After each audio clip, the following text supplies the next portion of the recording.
Ladies and gentlemen, you're looking at one of two locomotives I pre-ordered from the Lionel 2019 Big Book catalog.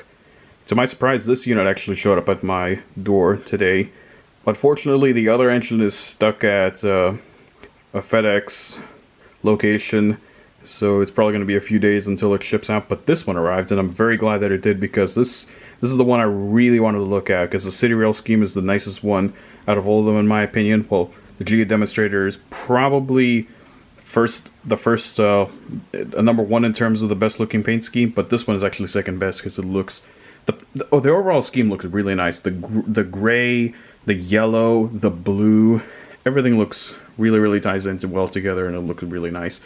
To my surprise, they actually got the engine really accurate in terms of the real life prototype. The handrails look great, although there are some inconsistencies with the yellow. You could probably see the stanchions have a different yellow color from the handrails, from the railings, but not too big of a deal for me. The cab is actually pretty nicely done. They even got the CREX logo on the side with the number and the ES44 writings, and very happy to see this. They actually got this part right. In the original demo picture of this locomotive, they didn't have the stripes going across right here, but I'm glad to see that they actually fixed this, because it looks so much better with these stripes. And this thing's a beauty. I mean, I love this scheme. Now, the blue is not quite accurate to the real thing. The real one has sort of a purple color where the blue's at, but it still looks pretty accurate on camera. The gray looks kind of weird, at least to my eyes. On the camera, it looks pretty close, but the gray sort of has a slight, almost blue tint to it, like a very slight light blue tint to it, which is not too big of a deal for me. It's still got the look of the CitiRail variant, and that's what's important to me. But yeah, overall it's great. Here's the front of it. As you can see, nose-mounted headlights. The headlight's not here anymore. The only unfortunate part with this engine is the tooling is for the most part recycled from the NS Heritage variant, so these handrails are going to be the same all across the different variants, but for this variant, the CitiRail variant, these handrails are actually accurate. The real-life CitiRail locomotives have the handrails exactly like this on the front and on the back. So that's good to see that this one is actually accurate, although everything else will not be quite accurate. The BNSF, GE Demonstrator, the Union Pacific variants, and a couple other ones. I think I might be missing a few, but yeah, the other ones have the stanchions closer together, more to the one side of the ditch light towards the chain, which this one doesn't do that, but again, this one is accurate. This one's accurate, but the other ones are not going to be accurate, and I'm not going to be too bummed about that because the units still look pretty good. I've already seen the GE Demonstrator variant, but this is actually the first time I've seen the CitiRail variant, and this is probably going to be the first video of the CitiRail unit on YouTube. Now, I do have to mention real quick, this unit was packaged really well. It was really tight in there.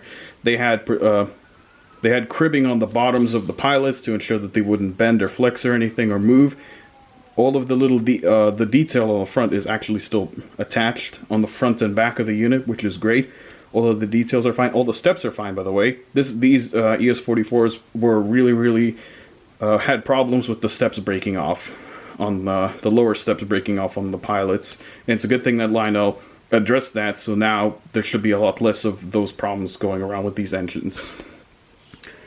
So taking another quick sweep over. As you can see, the rear hood is exactly the same as the one from the NS Heritage. You can see the 3 grills here, but the real CitiRail unit does not have 3 grills. I believe it's just these grills, and this one right here would be blank, but not too big of a deal. Looking at the CitiRail scheme again. Now, let me pause real quick, and I'll rotate the camera and rotate the engine so you guys can get a better look at the back end of it. Here we are at the back of the locomotive. As you can see, it looks pretty nice. The paint scheme looks overall really good. The headlight orientation is correct for the prototype, which is surprising considering, well, it's not surprising because this is, again, the long hood on these locomotives is recycled from the NS Heritage locomotives, so this is accurate. However, there are no rear ditch lights still. Would have been nice if they were there, but personally I'm not too bummed out about this because I'm running a short hood forward I'll be running a short hood forward most of the time and not long hood back, but the rear ditch lights being present on there would have been absolutely perfect, and it would have looked even better.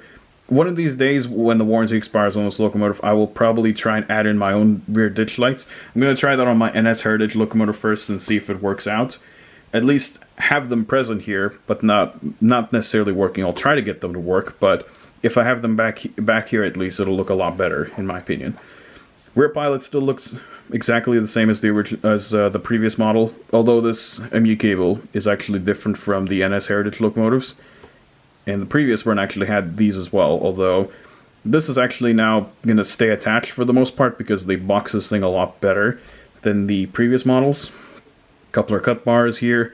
The couplers work perfectly. Everything works perfectly on the locomotive. I don't know if I mentioned that already. But yeah, overall the engine is great. It's very close to the prototype. The long hood is still not going to be exactly accurate, but again, not too big of a deal in my opinion, because the look of the locomotive is still there. And as you can see, taking a quick look at the back side of the locomotive in this direction, looks great. Let me show you what's under the rear radiator. You pop that off, and there's the controls, all the controls, and the flywheel motor. Now, for the most part, the controls are unchanged. The run program switch is exactly where it was before. Volume pod is exactly the same, although the smoke unit switch is now in place of the cruise control switch, and the Bluetooth switch is now where the smoke unit switch used to be.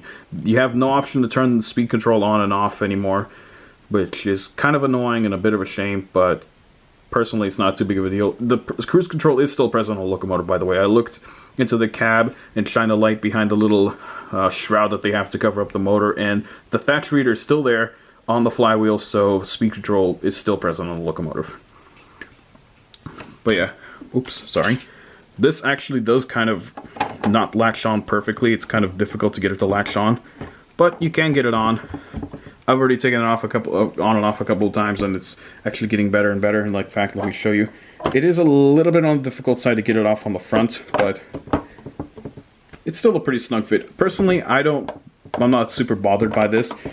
It seems like the magnets aren't really doing much in terms of holding it on, but it still looks good. In fact, I think this might be a little bit better since it'll create a much tighter gap all around the radiator, so it'll be harder to notice that it's actually there. But yeah, overall, the model looks great. Lionel did a great job. I don't know if we'll be doing the a video on the GE Demonstrator later on down the line, but yeah. At least I got a video of the CitiRail variant, since I believe I'm the first one to make a video about this and even post pictures of it, since nobody else has gotten theirs yet. But yeah, overall, model's great. I'm very happy with it. Now I'm gonna cut to a quick running session of video through Bluetooth, because I don't have my Legacy remote just yet, but I should have it within the next couple of days.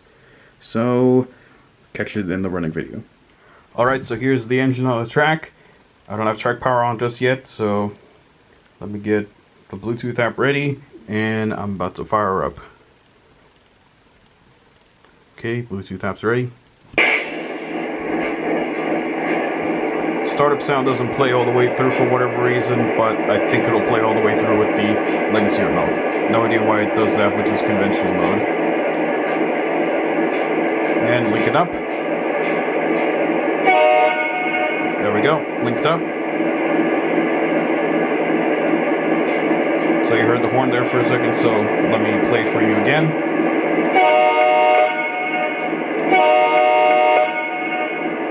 Here's the bell. Still a mechanical bell, which is a bit unfortunate, but what can you do? And here's some crew talk and tower comm. This is the dispatcher. Please stand by. Over. Copy that. Waiting on a clear signal. Out. Dispatcher, still wondering about that signal. Can we depart to the main line? Over. Roger, your track is cleared. Dispatcher, over. Thank you much. Cleared outbound. Out. Let me turn down the audio real quick. Overall, I really like the crew talk and tower comm sounds. They sound a lot more natural and high quality. In fact, the extended startup tower comm and crew talk system voices are a lot nicer nowadays. In fact, with this unit, they're a lot nicer. In fact, when you start it up, the tower will say start up and get ready to roll out or whatever, which I think is a lot nicer than what was previously on these locomotives. Because before they would say start up and stand by for track orders or whatever, which was fine, but I think it's a lot nicer to hear the tower say start up and get ready to move out. I can't remember exactly what he said, but I think I'm pretty close to that. Anyway, putting the volume back up. And let's take a first spin around the layout.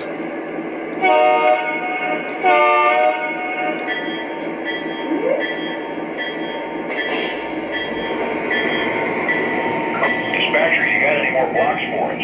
Over.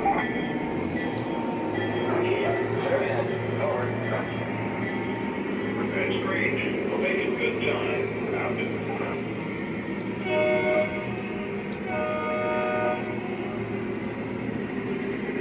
Overall, it's running pretty good so far.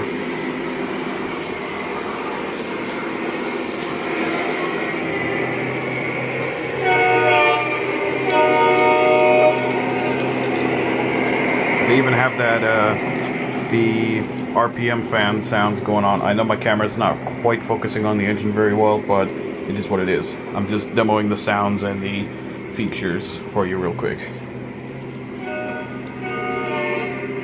This is the dispatcher. Switch line. You're clear inbound. Over. Thank you, sir. Cleared into the station. Out.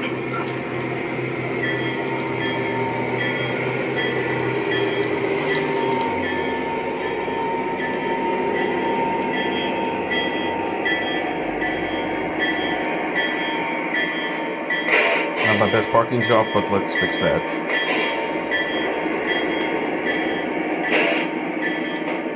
There we go. That's better. But yeah, also real quick, I want to mention the horn sound for whatever reason is from the genset. I don't know why Lionel used it on this locomotive.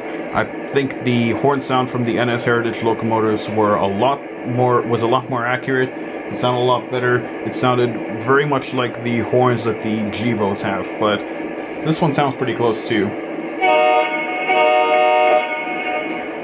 But yeah, overall this engine is pretty nice. It's not the most accurate, it's not exactly the way I wanted it, but personally can't really do much about that because the manufacturers kind of call the shots at the last minute. Well, not the last minute, they call the shots overall of what to do with the locomotives. So I'm going to end it off here. There is no shutdown sequence with the Bluetooth app. If you disconnect it, it'll just keep running on track power, and if you turn off track power, there is no shutdown sequence because there's no option to put a 9-volt battery in the locomotive anymore. Which I guess is a good move on Lionel because personally most people weren't using it, and well, the only time you'd ever use it was conventional mode, and it was kind of time for them to ditch that in my opinion. So yeah, that's the end of the video. Catch you guys on the next one, which will hopefully be a video of me running this locomotive in legacy mode. So yeah, catch you guys then.